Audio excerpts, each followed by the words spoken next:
Saudi இளவரசன் ஒரு சிறந்த வலிமையான தலைவர். தனது நாட்டை நேசிக்கின்றார். ஒரு சிறந்த ராஜாவாக நாட்டிற்கு மாறுவார் என்றெல்லாம் புகழாரம் சூடி இருக்கின்றார். அமெரிக்காவில் மறுபடியும் தேர்தலில் குதித்திருக்கும் டொனால்ட். ஏன் இப்படி புகழாரம்? வாருங்கள் உண்மையை சொல்கின்றேன்.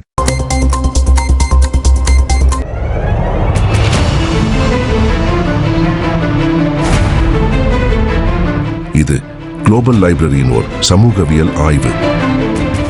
ஆம், உங்களுக்கு தெரியும். சென்ற வாரங்களில் ஊடகங்களில் பிரபலமாக பேசப்பட்ட ஒரு விடயம்தான் சவுதி இளவரசர் அமெரிக்காவோடு செய்து கொண்ட இரகசிய ஒப்பந்தத்தை அமெரிக்க ஜனாதிபதி ஜோர்ஜ் பைடன் நேர்காணலில் வெளிப்படுத்தியுள்ளார். அது என்ன ஒப்பந்தம்? நாங்கள் இஸ்ரேலிய ஆக்கிரமிப்பினால் உருவாக்கப்பட்ட இஸ்ரேல் எனும் நாட்டினை நாம் ஏற்றுக்கொள்கின்றோம். ஆகவே சவுதி அரேபியாவின் பாதுகாப்பு அமெரிக்காவிடம் அடமானம் வைக்கின்றோம். அதாவது அமெரிக்காவையே நாங்கள் நம்பி இருக்கின்றோம். இவ்வாறான ஒரு இரகசிய ஒப்பந்தத்தை அமெரிக்காவுடன் சவுதி இளவரசர் செய்து கொண்டுள்ளார் என்பது வெளிச்சத்துக்கு வந்துள்ளது. சகோதரர்களே, ஏன் இந்த ஒப்பந்தத்தை சவுதி இளவரசர் அமெரிக்காவுடன் செய்திருக்க வேண்டும்? ஆம், அதற்கு காரணம் உண்டு. தற்போதைய சவுதி இளவரசரான முகமது பின் சல்மான் தன் தந்தையின் பேரிலேயே சவுதி நாட்டை ஆண்டு வருகிறார். தந்தை சல்மான் 88 வயது அடைந்து வயோதிபம் காரணமாக கடும் சுகினமுற்று இன்றோ நாளையோ மரணம் அடையும் நிலையில் காணப்படுகிறார். ஒருவேளை தந்தை சல்மான் இன்று அல்லது நாளை மரணித்தால் சவுதி அரேபியாவின் அடுத்த ஆட்சி முக்ரீன் பின் அப்துல் அசீஸ் அவர்களின் கையில் கொடுக்கப்படுவதே பாரம்பரிய அரசு சட்டமாக அவர்களுக்கு மத்தியில் காணப்படுகிறது. ஆனால் தந்தைக்காக தனது மகன் தற்போது செய்யும் ஆட்சி அமெரிக்காவின் ஆசிர்வாதத்திலேயே வழங்கப்பட்ட ஒன்றென பல்வேறு அரசியல் ஆய்வாளர்கள் கருத்தாக காணப்படுகிறது.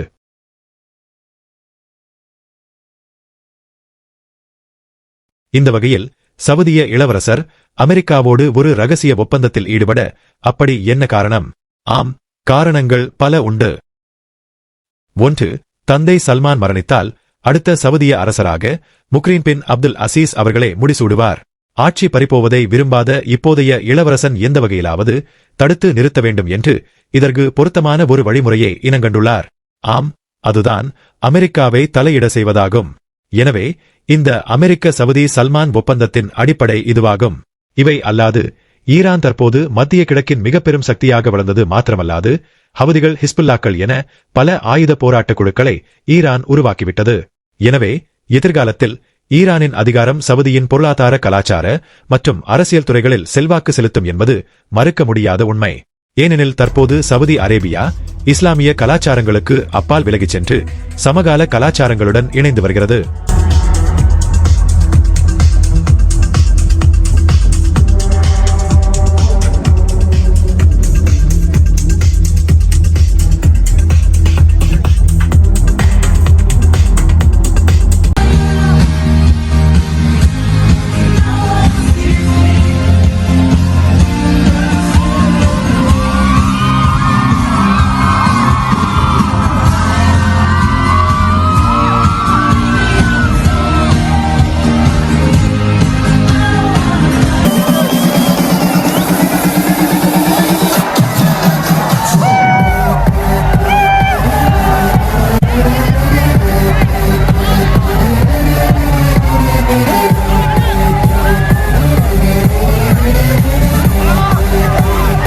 இவ்வகையான விடயங்கள் ஈரானோ அல்லது ஈரானை ஒட்டி செயல்படும் போராளி குழுக்களுக்கு அதிருப்தியை ஏற்படுத்தியுள்ளது.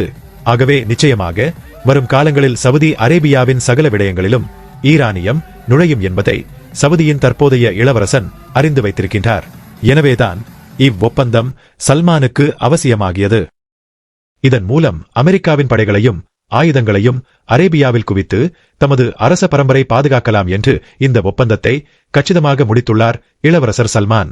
மேலும் வரும் 100 வருடங்களுக்குள் பெட்ரோலிய வளம் சவுதி அரேபியாவில் நிறைவடையலாம் என எதிர்வு கூறப்படுகிறது. ஆகவே பொருளாதார ரீதியில் தங்களை பலப்படுத்திக் கொள்ள சவுதியின் தற்போதைய கலாச்சாரம் இல்லாத அளிக்கப்பட்டு புதிய கலாச்சாரத்திற்குள் பிரவேசிக்க வேண்டிய நிலை சவுதி அரசுக்கு காணப்படுகிறது.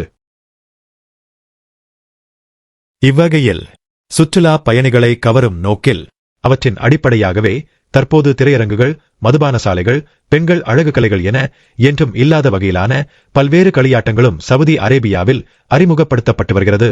எனவே இது இஸ்லாமிய கலாச்சாரங்களை அடியொட்டி பின்பற்றும் மக்கள் மத்தியில் இது அதிருப்தியையும் கோபத்தாபகங்களையும் தூண்டி வருகிறது. இது நாளை பாரிய புரட்சியொன்றை அரேபியாவில் உருவாக்கும் என்பது இளவரசன் சல்மானுக்கு நன்கு தெரியும். ஆகவேதான் இந்த பாதுகாப்பு ஒப்பந்தங்கள் சவுதி சல்மானுக்கு அவசியமாகியது. இது எப்படியாக இருப்பினும் ஈரான் சவுதி அரேபியாவோடு யுத்தம் செய்கின்றதோ இல்லையோ, ஆனால் விரோத கலாச்சாரம் நிச்சயம் உள்நாட்டுக்குள் பாரிய கலவரம் ஒன்றுக்கு வழிவகுக்கும் என்பது புரிகிறது. காரணம், அரேபிய நாடு இஸ்லாமியர்களின் தூதரான நபி அவர்கள் பிறந்து வளர்ந்து இஸ்லாமிய கலாச்சாரத்தை வளர்த்த பூமியாகும். எனவே அங்கு இஸ்லாமிய கலாச்சாரத்தை அடிவொட்டி வாழும் அறநெறி பெருமக்கள் இன்னும் காணப்படுகின்றார்கள். எனவே இவர்கள் ஒருபோதும் இந்த சல்மானின் கொள்கையை ஏற்றுக்கொள்ளப் போவதில்லை. இவையெல்லாம் அறிந்த சல்மானோ, வெள்ளம் வரும் முன் அணைக்கட்டை கட்டி விடுவோம் என்று அமெரிக்காவோடு பலமாக கைகோர்க்கின்றார். இந்த நகர்வுகள் அருகில் உள்ள ஈரானுக்கு தெரியாது இல்லை. அண்மையில் ஈரானில் நடந்த இராணுவ நிகழ்ச்சி ஒன்றில் கொமைனி அவர்களின் கூற்று சவுதி அரேபியாவின் நிலையை எடுத்து காண்பித்தது. அதில் அவர் குறிப்பிட்ட முக்கிய விடயம் என்னவெனில், சவுதி அரேபியா வெளிநாட்டு இராணுவங்களை நம்பாது தனது சொந்த இராணுவங்களை நம்பி செயல்பட வேண்டும் என்று குறிப்பிட்டது இங்கு கவனிக்கத்தக்கது. உலகில் உள்ள பிரபல ஒரு இஸ்லாமிய மார்க்க அறிஞர் மத்திய கிழக்கு நிலை பற்றி ஒரு புதிய கண்ணோட்டம் ஒன்றை எழுதியிருந்தார். அதில் அவர் குறிப்பிட்ட சில விடயங்கள் என்னவெனில், உலகம் அழியும் நாள் மிக அண்மித்துவிட்டது என்று நான் நினைக்கின்றேன். ஏனெனில் நபிகளார் கூறிய பூமியின் இறுதி நாளுக்குரிய மிக முக்கிய அடையாளங்கள் ஆங்காங்கே தோன்றுவதை காண்கின்றேன்.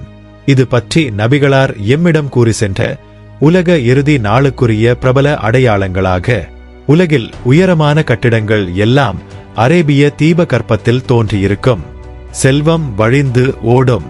பலஸ்தீனத்தில் பாரிய போர் முடிவடையாது நீண்டு செல்லும். அரேபியாவில் சகோதரர்கள் ஆட்சி செய்வார்கள். நீங்கள் அதிகமானோர் இருப்பீர்கள். ஆனால் உங்களது ரத்தம் பாரியளவு ஓட்டப்பட்டும் கூட பலவீனத்தில் சருகுகள் போல முஸ்லிம் சமூகம் காணப்படும். அரேபியாவில் சகோதரர்களின் ஆட்சி தொடரும் வேளை அடுத்த ஆட்சி யாருக்கு என்று சகோதரர்களுக்கிடையில் பிரச்சனைகள் கிளர்ந்து எழும். இது பாரிய உள்நாட்டு யுத்தமாக மாற்றம் பெறும். இவ்வாறு அரேபியாவே கொந்தளித்து காணப்படும் போது எனது குடும்பத்தில் இருந்து ஒரு சீர்திருத்தவாதி உங்கள் மத்தியில் தோன்றுவார். அவரின் பெயர் மஹதி என்றிருக்கும். இவரே இஸ்லாமிய உலகின் பிரச்சனைகளுக்கு முற்றுப்புள்ளி வைக்கும் நபர். எனவே மஹதி என்பவர் தோன்றுவதற்கு மேற்கூறிய நிகழ்ச்சிகள் நடந்தேற வேண்டும். அந்த நிகழ்ச்சிகளே தற்போது அச்சோட்டாக நடந்தேறி வருகிறது என்பது எனக்கு புலனாகிறது என்று அந்த இஸ்லாமிய மார்க்க அறிஞர் தனது கட்டுரையில் எழுதியிருக்கிறார்.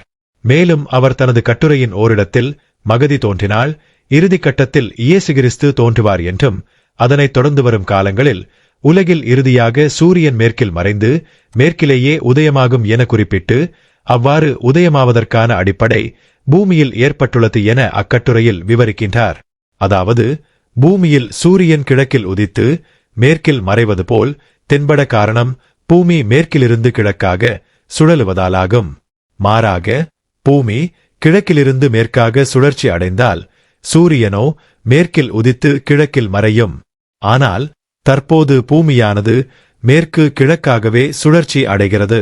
ஆனால் தற்போது பூமி கிழக்கிலிருந்து மேற்காக சுழற்சி அடைய போவதற்கான அறிகுறிகளை தற்போது பூமியானது தோன்ற செய்துள்ளது என்பதை அண்மையில் உலக ஊடகங்களில் வெளியானதை நாம் அறிந்தோம். Well, this morning we are learning about a shift in the Earth's inner core that sounds like the plot of a Hollywood blockbuster. இவ்வளவு காலமும் பூமியின் உட்பாகங்கள் மேற்கு கிழக்காக சுழன்று வந்ததை மாற்றி அண்மைய காலத்தில் கிழக்கு மேற்கு சுழற்சி அடைய ஆரம்பித்துள்ளது என்பதை விஞ்ஞான உலகம் தற்போது கண்டறிந்துள்ளது. வரும் காலங்களில் மிக விரைவாக பூமியின் மேற்பகங்களும் கிழக்கிலிருந்து மேற்காக சுழற்சி அடைய ஆரம்பிக்கும் என்பது புலனாகிறது. இதன் மூலம் ஒரு நாள் சூரியன் மேற்கில் மறைந்து மேற்கிலேயே உதயமாகும் காலம் வரப்போகிறது என்பது எமக்கு தெரிகின்றது. இது பூமியின் முடிவுக்குரிய அடையாளம் என்பது இஸ்லாமிய சமூகத்துக்கு நன்கு புரியும் என்று அவர் தனது கட்டுரையில் விவரிக்கின்றார். எவ்வாறாயினும் சத்தியங்கள் நிலைக்க வேண்டும், நல்லவர்கள் ஜெயிக்க வேண்டும், அநியாயங்களும் அட்டூழியங்களும் ஒழிய வேண்டும் என்பதே எமது பிரார்த்தனை. சப்ஸ்கிரைப் செய்யுங்கள், நல்ல விடயங்களை பகிருங்கள்.